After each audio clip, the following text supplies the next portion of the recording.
ডাকাত পিটাইয়া প্রমাণ সহ সেলফি দিলে 40% ছাড়, এমন একটি ছবি সামাজিক যোগাযোগ মাধ্যমে ছড়িয়ে পড়েছে। শুধু তাই নয়, প্রতিদিন দেশের কোথাও না কোথাও ঘটছে চুরি, ছিনতাই, ডাকাতির ঘটনা এবং গণপিটুনির ভিডিও প্রকাশ্যে আসছে। আইন শৃঙ্খলা পরিস্থিতি স্বাভাবিক রাখতে রাজধানী জুড়ে টহল বাড়ানো হয়েছে। নিরাপত্তা বাড়াতে বিভিন্ন গুরুত্বপূর্ণ ও কৌশলগত স্থানে পুলিশের ৬৫টি চেকপোস্ট সক্রিয়। এছাড়াও স্বরাষ্ট্র উপদেষ্টা পরিস্থিতি পর্যবেক্ষণে নিজে ঢাকার অলিগলি ঘুরছেন। পুলিশের ঊর্ধ্বতন কর্মকর্তারাও মাঠে।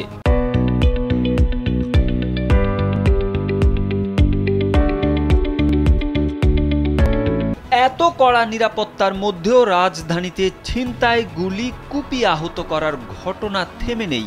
মঙ্গলবার রাতে যাত্রাবাড়ি এলাকায় ছিনতাইকারীদের ছোড়া বুলেটে আহত হয়েছেন মোহাম্মদ জাহিদ হোসেন নামে এক ব্যক্তি। একই এলাকায় দুর্বৃত্তরা মোহাম্মদ ইকবাল নামে আরেক ব্যক্তিকে কুপিয়ে হত্যা করেছে। বুধবার ভোরে ধানমন্ডি এলাকায় ছিনতাইয়ের শিকার হন এক দম্পতি। এর আগে মঙ্গলবার রাতে ছিনতাই করতে গিয়ে রাজধানীর উত্তরায় গণপিটুনির শিকার হন দুই ব্যক্তি। টঙ্গীতে ছিনতাই করতে গিয়ে গণপিটুনিতে নিহত হন একজন।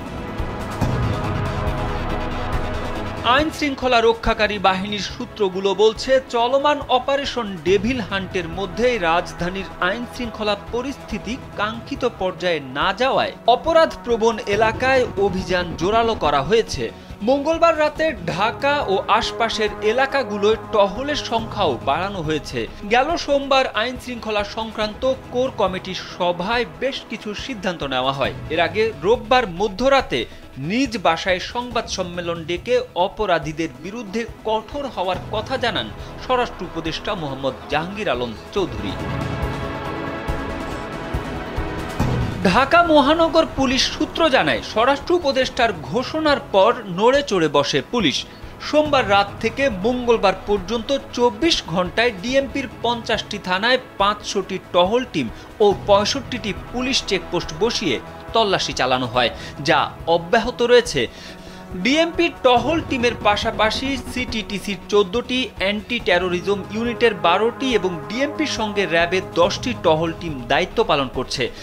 এছাড়া পুলিশের বিশেষায়িত ইউনিট এপিবিএন ২০টি চেকপোস্টে দায়িত্ব পালন করছে।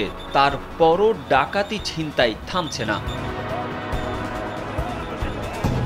তারেক আহমেদ, কালবেলা।